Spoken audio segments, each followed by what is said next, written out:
जिसके होने से इस दुनिया में सबका होना है। अगर वो नहीं होता तो ये दुनिया कब की डूब गई होती, अंधकार में चली गई होती, ख़त्म भी हो जाती। वो इस धरती पर आए तो कोई नहीं था, मतलब धरती पूरी अंधकार में डूबी हुई थी। जो आते ही उन्होंने सूरज बनाए ताकि धरती पर रोशनी हो। पेड़ पौधे, फूल पत्ते, पहाड़, कंकड़, नदियाँ, जानवर, सब कुछ उसी ने बनाया। उसने IIT बनाया, एम्स बनाए। उसके बारे में जितना भी कहा जाए उतना कम है। आखिर उसने ऐसा कौन सा काम था जो नहीं किया?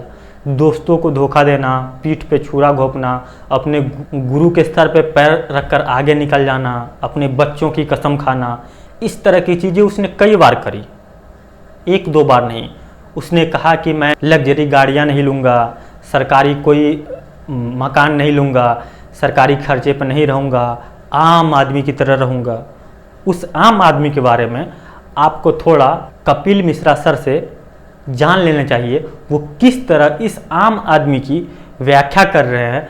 मैंने भी उनका नाम नहीं लिया है और कपिल मिश्रा जी भी उनका नाम नहीं लेंगे, और आपको पता चल जाएगा कि वो कौन सा मानुस है। तो पहले इस वीडियो को देखिए। नमस्कार दोस्तों, आज मैं आपको एक कहानी सुनाऊंगा। कहानी एक नमक हराम की। जी हाँ, एक ऐसा नमक हराम जिसने सत्ता के लिए और पैसे के लिए दोस्तों को धोखा दिया, साथियों को धोखा दिया, जनता को धोखा दिया, पूरे शहर को धोखा दिया, अपने गुरु को धोखा दिया। ऐसा कोई रिश्ता, ऐसा कोई संबंध इस व्यक्ति का बचा नहीं जिसको इसने ठगा ना हो। इस व्यक्ति के बारे में कहा जाता है कि ऐसा कोई सगा नहीं जिसको इसने ठगा नहीं। जी हाँ, नमक हराम। एक ऐसा नमक हराम जिसने सत्ता और पैसे के लालच में देश की सेना के शौर्य तक के ऊपर सवाल उठा दिए। एक ऐसा नमक हराम जिसने तब तब देश के खिलाफ बोला जब जब देश के दुश्मन चाहते थे कि कोई देश के अंदर से देश के खिलाफ बोले। एक ऐसा नमक हराम जिसने सबसे पहले तो यह झूठ बोला कि वो इनकम टैक्स कमिश्नर था, और बाद में ये तथ्य सामने आया कि वो कभी इनकम टैक्स कमिश्नर था ही नहीं। एक ऐसा नमक हराम जिसने अपनी नौकरी से नमक हरामी की, वहां से भागा और उसके बाद झूठ और फ्रॉड के आधार पर एक NGO चलाई, झूठ और फ्रॉड के आधार पर एक आंदोलन खड़ा किया, और उस आंदोलन के गुरु के साथ ही नमक हरामी कर दी। और ना केवल उस आंदोलन के गुरु को धोखा दिया, बल्कि लोग तो यहां तक कहते हैं कि इस नमक हराम ने उस आंदोलन के गुरु की अस्पताल में हत्या तक करवाने की साजिश रचवाई।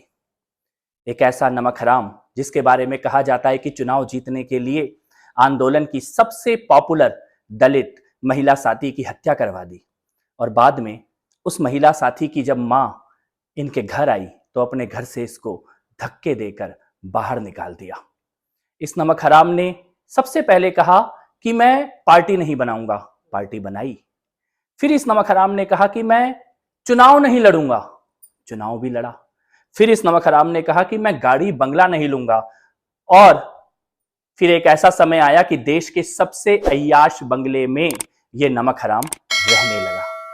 इस नमक हराम ने सत्ता के लिए ऐसा कोई छल, ऐसा कोई प्रपंच नहीं है जो ना किया हो। जिसके ऊपर इस नमक हराम ने आरोप लगाए, बाद में उन सब के तलवे चाटे, उन सब के जूतों में दाल पी। जिसको इसने कहा कि मैं इनसे लड़ने के लिए आया हूं, बाद में उन सब के हाथ मिला के खड़ा हो गया और देश से ही लड़ने लग गया, धर्म से ही लड़ने लग गया। इस नमक हराम की कहानी यहीं खत्म नहीं होती है। इसने टिकटों को बेचने का धंधा शुरू कर दिया। आंदोलन के और पार्टी के साथियों को सत्ता में आते ही एक एक करके चुन चुन के पीठ पर छुरा भोंकने लग गया, मारने लग गया, खत्म करने लग गया, बाहर करने लग गया।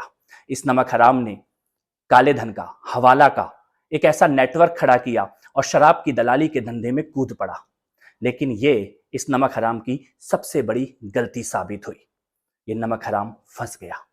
इसके दो सबसे मजबूत साथी जो शराब की दलाली में, हवाला में और काले धन में इसका साथ देते थे, वो पकड़े गए और जेल चले गए। अब इस नमक हराम को डर लग रहा है कि ये भी जेल जाएगा। जेल जाने के डर से ये नमक हराम फड़फड़ा रहा है, बिलबिला रहा है, कुछ भी बक रहा है, अनाप शनाप, किसी भी तरह से जेल जाने से बच जाऊं, कुछ ना कुछ ऐसी आग लगा दूं कि मैं निकल जाऊं, बच जाऊं। लेकिन कानून का फंदा इस नमक हराम के गले पर कस चुका है। अब ये बचने वाला नहीं है। क्या आप जानते हैं इस नमक हराम को? कौन है ये नमक हराम? इस बात का अंदाजा आपको हो ही गया होगा कि वो कौन मानुस है। वह अमेरिका का राष्ट्रपति अरविंद केजरीवाल है, जिससे पता चला सीबीआई ने बुला के उसके दांत तोड़ दिए। मैंने ऐसा सुना, मैंने ट्विटर पे देखा कि इस तरह की चीज़ें चल रही थी कि उसका जाने से पहले वह अच्छे से हंस रहा था, लेकिन जब दोबारा से बाहर निकल कर आया तो उसकी एक साइड वाली दांत टूट गई थी। ये ठीक बात नहीं है। सीबीआई बुलाती है तो इस तरह से कुटाई किसी का भी नहीं होना चाहिए। अब मोदी जी इतने भी क्रूर मत होइए कि अरविंद केजरीवाल जो दिन भर मोदी सरकार पर आरोप लगाते हैं, उसको आप सीबीआई दफ्तर में बुलाकर उनकी कुटाई करवाते हो।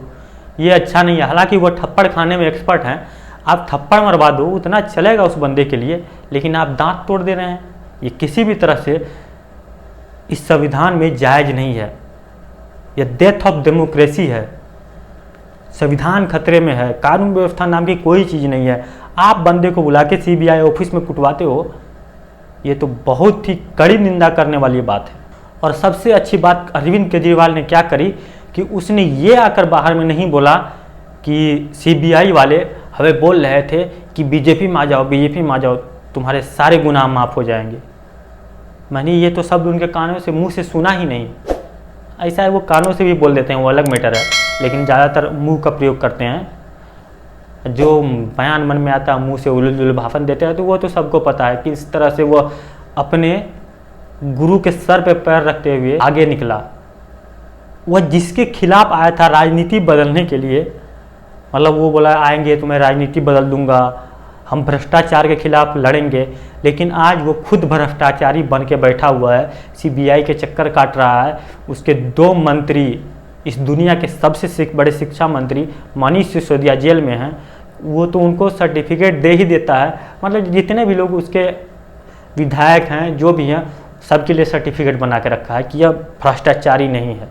मतलब एक सेल्फ सर्टिफिकेशन वो देने का काम करता है। अगर आपको भी सर्टिफिकेट चाहिए तो आपको बस ज्वाइन करना है आम आदमी पार्टी, और आपको सर्टिफिकेट मिल जाएगा कि आप भ्रष्टाचारी नहीं हैं।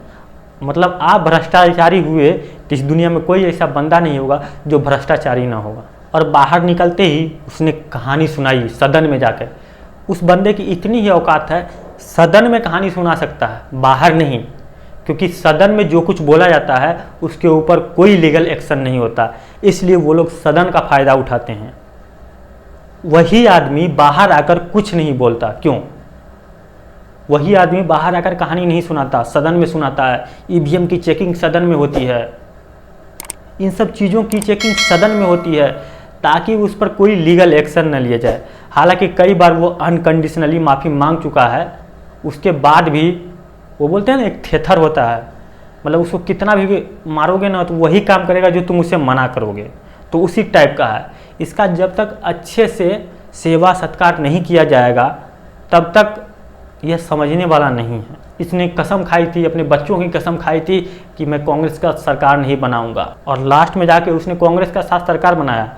उसने डिग्री कैंपेन चलाया कि मैं जिस लोगों को लेता हूं अपने अंदर, मेरी पार्टी में सबको डिग्री दिखानी पड़ेगी। भाई दिखानी तो पड़ेगी सबको डिग्री। और उन्होंने मोदी सरकार से भी गुजारिश करी कि मोदी के मंत्री, मोदी खुद अपना डिग्री दिखाएं।